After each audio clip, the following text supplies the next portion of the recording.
저는 지난 한 주간 저를 깊이 겸손하게 하며 사순절과 고난주간의 의미를 진실하게 보낼 수 있는 계기를 낳는 한 가지 일을 했습니다.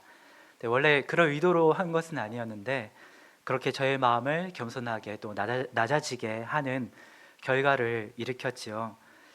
그것은 다름 아니라 제가 지난 3주간 했던 설교를 다시금 보면서 스스로 그것을 검토하고 모니터링하는 것이었습니다. 목회자로서는 자신의 설교를 보는 일만큼이나 순간순간 그 초마다 분마다 마음을 조마조마하게 하는 일은 많지 않을 것입니다. 작은 실수나 또 큰 실수를 보면은 그 설교 당시에 성도님들이 느끼셨을 마음이 그대로 전해지면서 성도님들의 관용과 사랑을 다시금 새삼 깨닫게 됩니다. 그러나 실수의 수준보다 더 근원적인 문제들을 보게 되면 스스로에게 또 주님께 부끄러운 마음이 들기도 합니다. 순식간에 인간적인 마음, 인간적인 기쁨들은 사라지고 또 깊은 자성의 시간, 또 돌아봄의 시간을 또 보게 되지요. 그러나 동시에 그러한 시간 동안에도 저를 붙잡으시고 또 인도하신 하나님의 은혜에 대해서도 동일하게 보았습니다. 사실 저는 지난 3월 동안에는 극심한 큰 감기와 몸살 때문에 계속되는 기침을 고생 중에 있었습니다. 한번 시작하면 얼굴이 빨개질 때까지 나오는 기침 때문에 걱정을 많이 했습니다. 말씀 강단에 서면서 주님 기침만 안 나오게 해달라는 마지막에는 그 기도만이 남게 되는 그런 상황으로 단상에 섰는데요. 돌이켜볼 때 주님께서는 그때마다 저에게 필요한 만큼의 은혜로 돌보시고 그 순간을 넘어갈 수 있도록 지키셨음을 또 보게 되었습니다. 성도 여러분께서는 사순절 기간 그리고 오늘 시작되는 종료주일로 시작되는 고난주간을 어떻게 보내실 계획을 가지고 계십니까?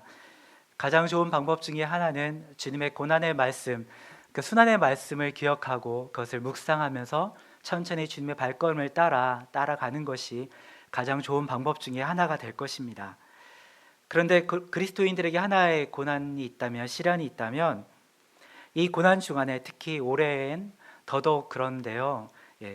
이번에 꽃이 고난 주간에 가장 만개한다는 사실입니다. 혼자 우울한 모드로 주님의 고난에 동참해서 나가고 싶은데 딱 이번 한 주간에 마침 고난 주간이 겹쳐 있습니다. 봄바람 휘날리며 흩날리는 벚꽃잎이 울려 퍼지면 잘 아시는 노래이죠. 그러면 고난 주간은 조금 미루고 성금요일에만 주님 한번 짧고 굵게 주의 십자가 앞에 다가가고 보내고 싶은 그런 계획에 그렇게 생각하며 고난 주간에 대한 계획을 수정하기도 하지요. 그리고 금요일 밤 불금을 보내다가 그때서야 주님 순환 금요일이구나라는 것을 깨닫고 그때서야 주님 고난을 묵상하기도 합니다. 사실 고난 주간의 의미 가운데 머무르기도 쉽지 않은 것이 사실이지요. 그러므로 우리가 아는 대로 예수님께서 십자가 고난의 길을 갈 때에 12 제자들이나 또 그분을 따르던 이들이 주님과 함께 하지 못한 것도 나름 이해가 됩니다. 안타깝지만 인간적으로 이해가 되는 것이 우리의 마음이지요. 믿음의 고백을 통해 교회의 반석이 될 것을 약속받았던 베드로마저도 그 당당했던 고백이 무색해질 만큼 그는 겁쟁이가 되어서 두려운 마음으로 주님을 부인하고 떠나가게 됩니다. 자신이 두려워서 무슨 말을 하는지도 모르는 그 혼란스러운 밤을 보내고 스스로 밑바닥까지 흔들리며 무너지는 밤을 주님과 함께 보냈던 그 베드로의 모습을 우리는 잘 알고 있습니다. 호위무사가 되어서 칼을 들고 정말 목숨을 걸고도 싸워서 지키고자 했던 그의 결심이 나타났던 장면이 얼마 지나지 않아 그는 가장 두려움에 사로잡힌 자가 되어서 예수님의 이름을 부인하는 모습으로 주님을 떠나게 됩니다.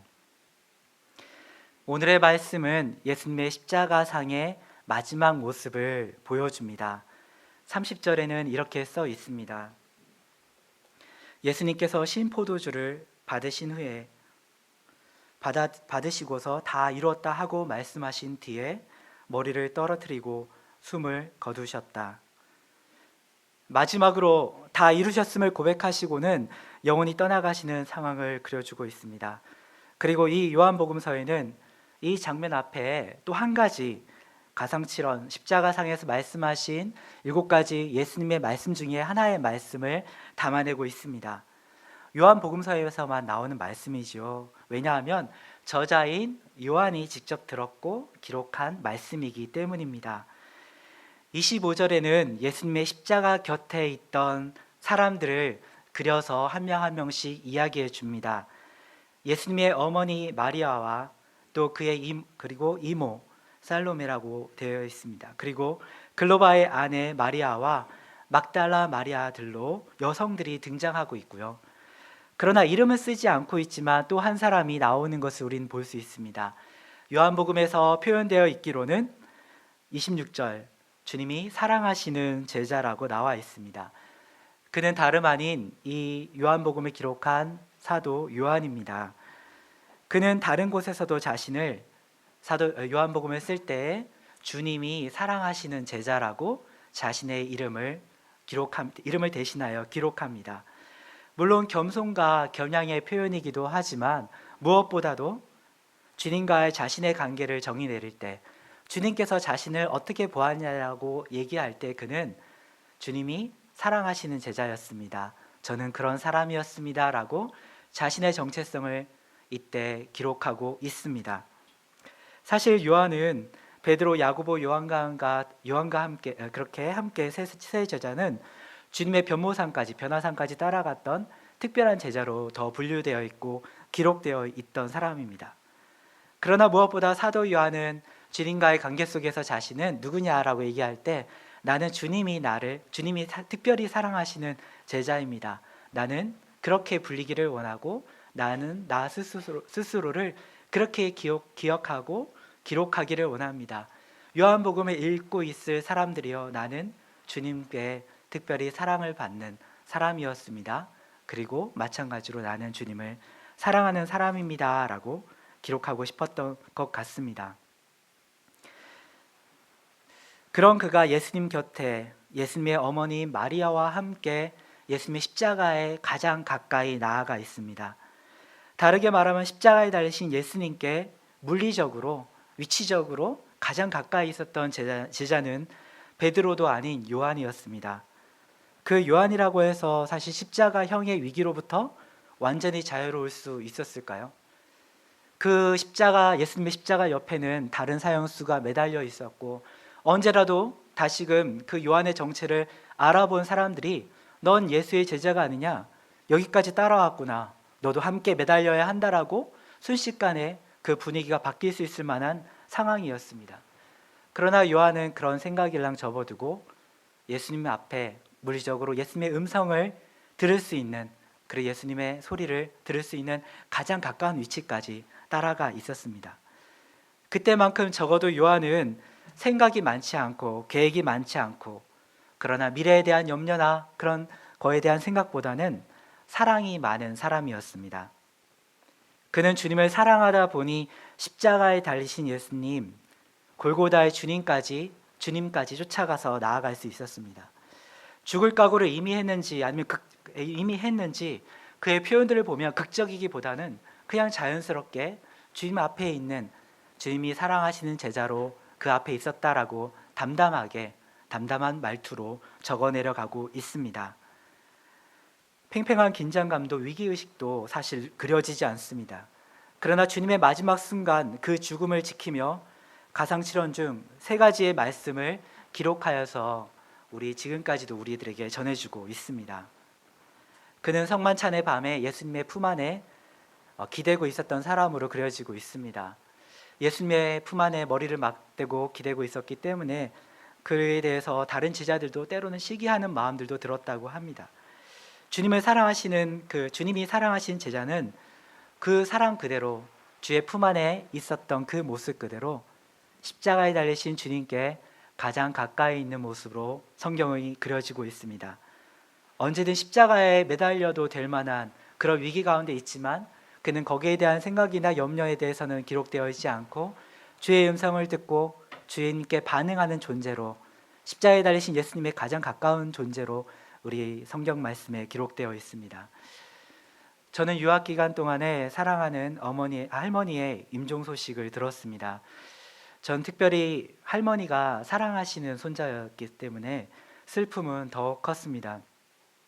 무엇보다 안타까웠던 것은 그 마지막 순간을 지켜드리지 못했던 것이 내내 제 마음속에 안타까움으로 남아 있습니다.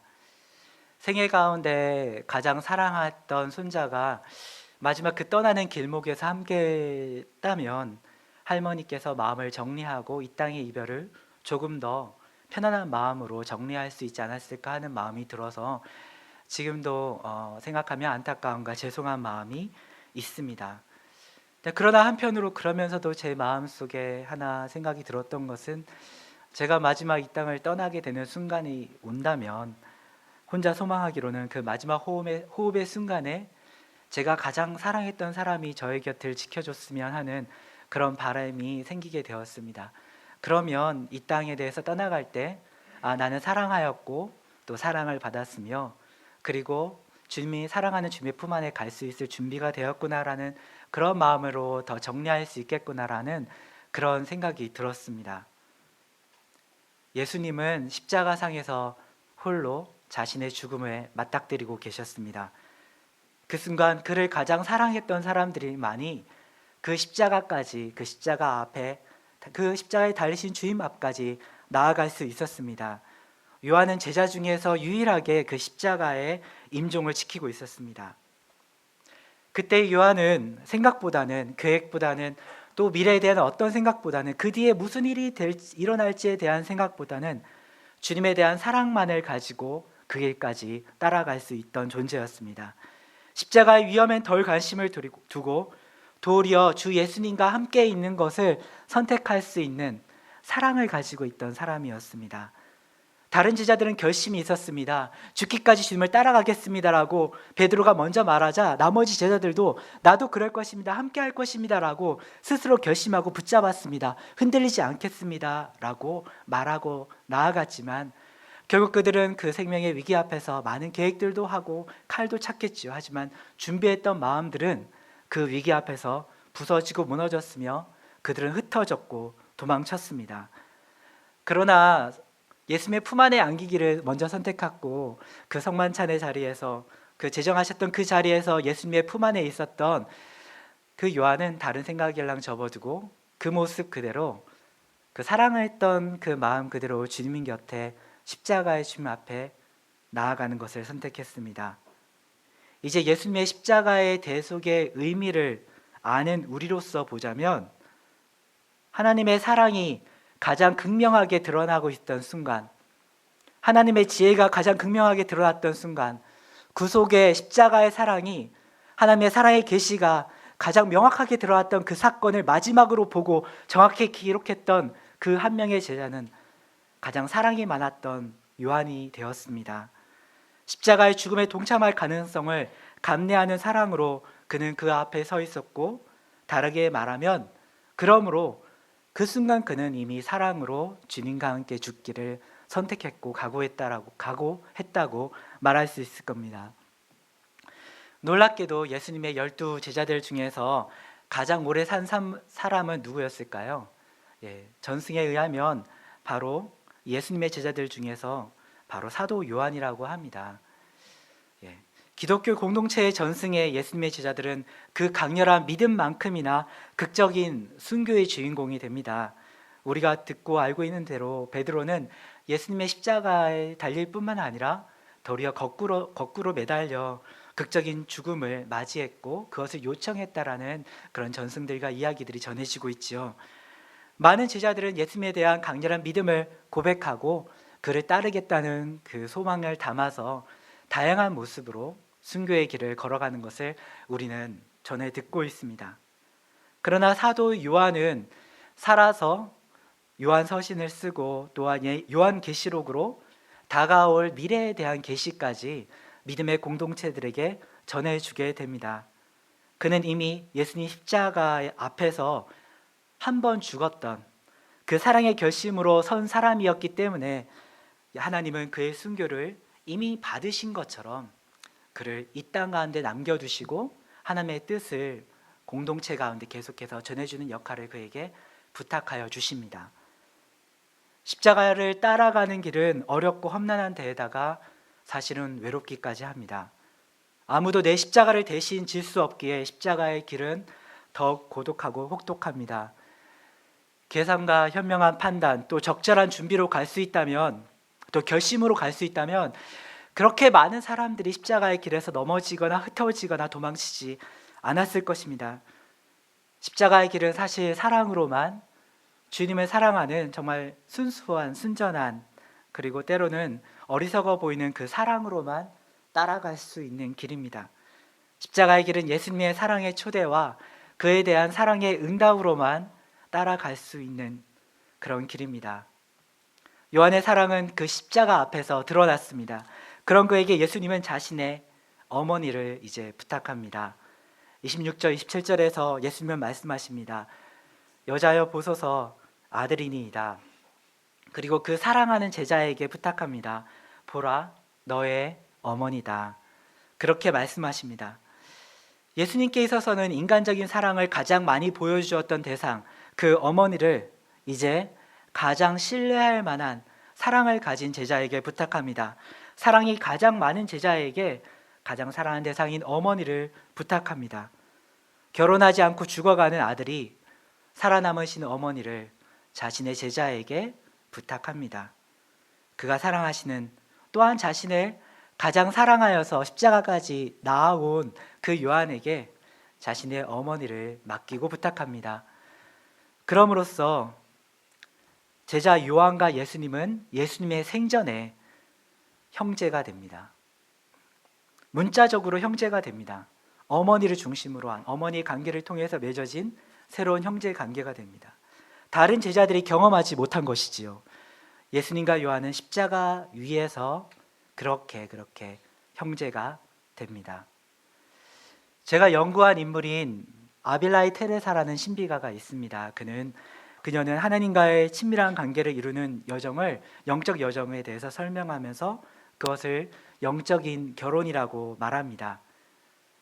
주님과의 사랑의 관계를 점점점 성장하는 그 사랑의 관계를 표현할 때 그녀에게서 가장 좋다고 느꼈던 것은 영적인 결혼이라는 것으로 그녀는 표현해주고 설명해주고 있습니다. 그러나 그녀가 말하는 영적인 결혼은 낭만파의 것이 아니고 낭만주의의 것이 아닙니다. 영혼의 기나긴 밤을 포함해서 준비되는 결혼입니다. 영혼의 밑바닥이 흔들리며 자신이 깨어지면서야 그렇게 준비되는 결혼입니다. 자신이 부정되고 자아에 대한 자기 중심적인 삶 자체가 깨어지고 나서야 이루어질 수 있는, 그렇게 이루어지는 결혼입니다. 그래서 그녀가 표현하기로는 결혼의 장소는 다른 곳이 아니라 십자가 위라고 얘기해 줍니다. 십자가 위에서 예수님과의 결혼식이 치루어집니다. 그리고 그녀가 경험한 예수님과의 결혼의 예물이 있는데요. 그 예물은 무엇일까요? 바로 그것은 십자가의 못 새 자루입니다. 예수님께서 십자가에서 그녀와 결혼할 때 주신 예물로 그녀가 받은 것은 십자가의 못 새 자루라고 기록되어 있습니다. 우리는 결혼 예물을 나눌 때 혼인 서약의 징표로, 그리고 그 결혼 관계가 지속될 수 있는 길을 소망하는 마음으로 결혼 예물을 준비하지요. 저는 사실 대단한 사람 중에 하나입니다. 왜냐하면 저는 결혼 반지를 잃어버리고도 지금까지 잘 살아있기 때문입니다. 모르셨죠? 아내가 아직까지 용서한다는 말은 하지 않았지만 그냥 같이 살아가고 있습니다. 대부분의 결혼 반지는 금이나 다이아몬드처럼 지속성을 의미하는 보석을 사용합니다. 물론 비싸서 사두는 사람들도 있겠지만, 그리고 무엇보다도 나의 이 사랑의 언약이 조금 더 오래오래 지속될 수 있기를 바라면서 변하지 않는 보석들, 금이나 다이아몬드나 더 값진 보석들을 서로 교환하고 그것으로 언약의 징표를 삼지요. 그런데 아빌라이 테레사가 받은 언약의 징표는 다름 아닌 십자가의 못입니다. 보석상에서 찾을 것이 아니라 철물점에서 찾아야 될 그러한 재료로 지어진 것을 예수님은 혼인의 징표로 삼아주시고 그것을 전해주십니다. 우리는 그것을 알죠. 이 못은 그런에도 불구하고 이 못은 가장 확실한 예수님 사랑의 징표이고 그러므로 영원할 것을 우린 알고 의지하며 믿음으로 고백하면서 살아가는 사람들입니다. 겉으로 볼 때에는 녹시스를 못덩어리이지만 예수님의 사랑이 영원한 만큼 십자가의 못은 영원할 것입니다. 그 영원성은 금이나 다이아몬드보다 더할 것입니다. 금이나 다이아몬드는 그 결혼을 서약한 사람들이 죽어 없어지고 나더라도 어쩌면 남아 있을지도 모르죠. 더 오래오래 남아 있을지도 모르겠습니다. 그러나 그마저도 영원의 시간 앞에서는 결국 닳고 사라지고 없어지겠죠. 영원의 시간 앞에서는 말입니다. 그러나 예수님 십자가의 못은 그 예수님의 언약에 세워졌기 때문에 역사의 끝에서도 종말의 시작점 앞에서도 그때까지도 이어질 것이고 그 이후에도 하나님의 사랑이 변함없는 만큼 영원히 있을 것입니다. 그러므로 우리는 천국에 가서도 어쩌면 그 십자가의 못을 통해서 예수님의 사랑을 다시금 노래하고 찬미하고 바라보고 고백할 수 있는 기회가 주어질지도 모르겠습니다. 우리 십자가의 길은 사실은 사랑으로만 갈 수 있습니다. 그리고 사실 우리가 걷고 있는 신앙의 길도 사랑으로만 갈 수 있습니다.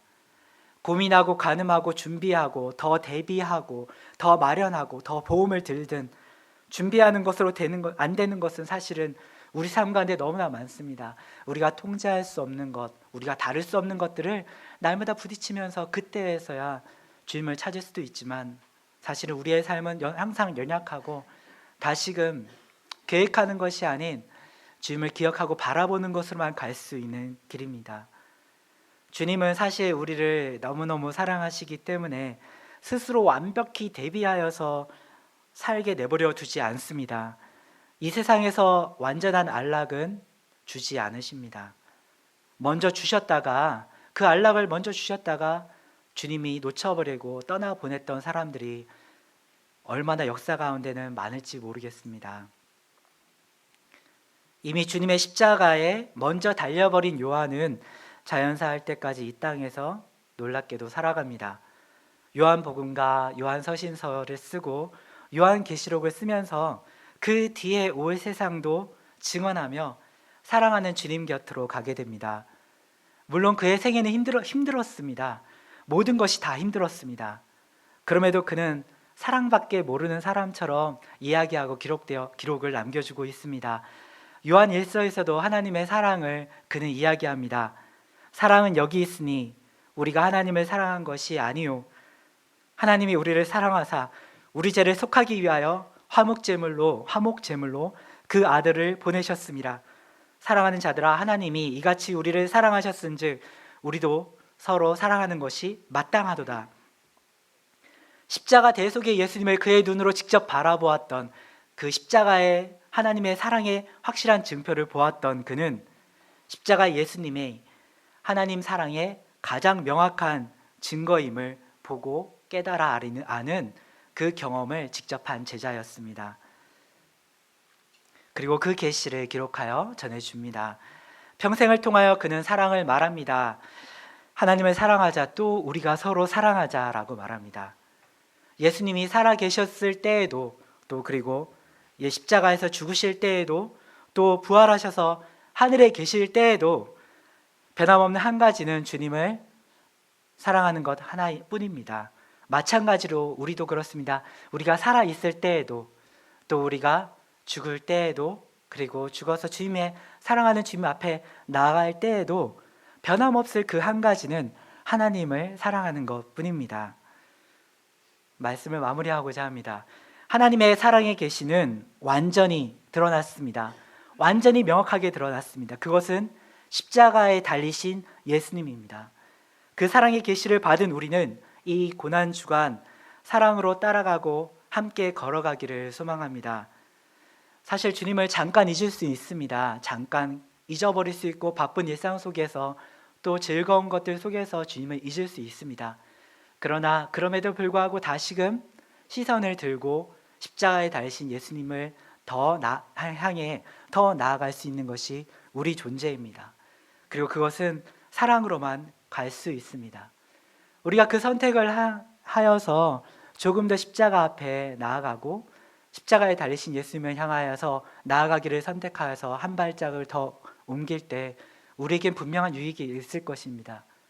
그것은 사도 요한이 바라보았던 그 한 가지, 십자가에 달려서 매달리신 그 예수님을 봄으로 하나님의 살아의 계시가 무엇인지, 하나님이 어떻게 우리를 사랑하시고 이 세상을 향한 사랑이 무엇인지를 가장 조금 더 명확하게 경험할 수 있는 자리이기 때문입니다.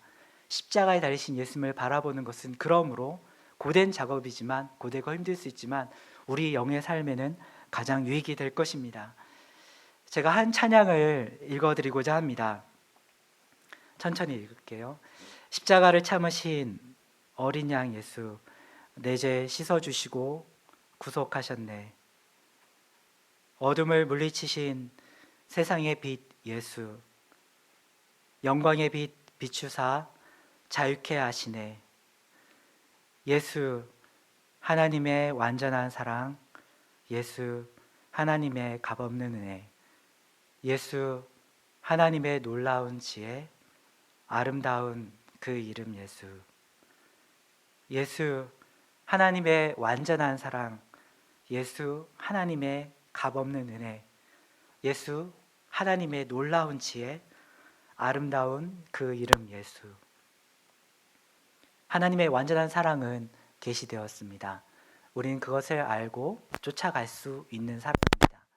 하나님의 사랑을 보고 들었고 영접하여서 그것이 하나님의 지혜고 하나님의 사랑이라고 고백하며 따르기로 선택한 이들입니다.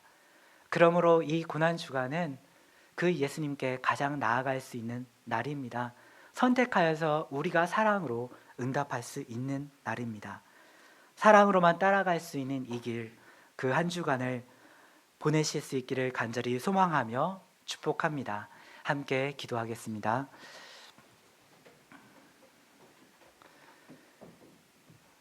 주님, 사랑으로만 갈 수 있는 길을 먼저 가신 예수님을 생각합니다.